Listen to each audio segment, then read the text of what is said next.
থেকে।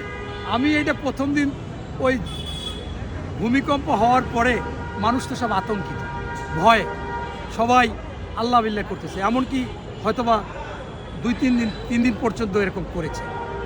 এখন জামাত এত বড় সাহসী, মানে আল্লাহ আছে কিনা এইটাই ওনারা বিশ্বাস করে না, মরে গেলে জাহান্নাম জান্নাত আছে কিনা এইটাই বিশ্বাস করে না, এই জন্য মানুষকে জাতা বলে। কারণ ওই দিন থেকে এখন পর্যন্ত কিন্তু এইটা নিয়ে সরকারিভাবে বেসরকারিভাবে আপনারা সাংবাদিকরা চিন্তা ভাবনা করতেছেন বাংলাদেশে কী হবে। আর সেইখানে এই জামাতের একজন প্রার্থী সে বলছে যে দাঁড়িপাল্লায় যদি ভোট দেন তাহলে আমরা এই ভূমিকম্প প্রতিরোধ করা হবে, প্রতিহত করা হবে, কোনো সরকার গুরুত্ব দেয় না, আমরা এটাকে গুরুত্ব দিব এবং এখান থেকে কিভাবে রক্ষা করা যায় সেই ব্যবস্থা আমরা করব। আবার শর্ত লাগাই দিয়েছে দাঁড়িপাল্লায় ভোট দিতে হবে। এখন এইটা আমি বক্তৃতাটা আমি বাসায় বসে দিছি, দেওয়ার পরেই ওই সেই বট বাহিনীর লোকজন বলে কে দিচ্ছে, এটা দেয় নাই, গুজব, মিথ্যাচার। আমি ওই সময় জানতাম না।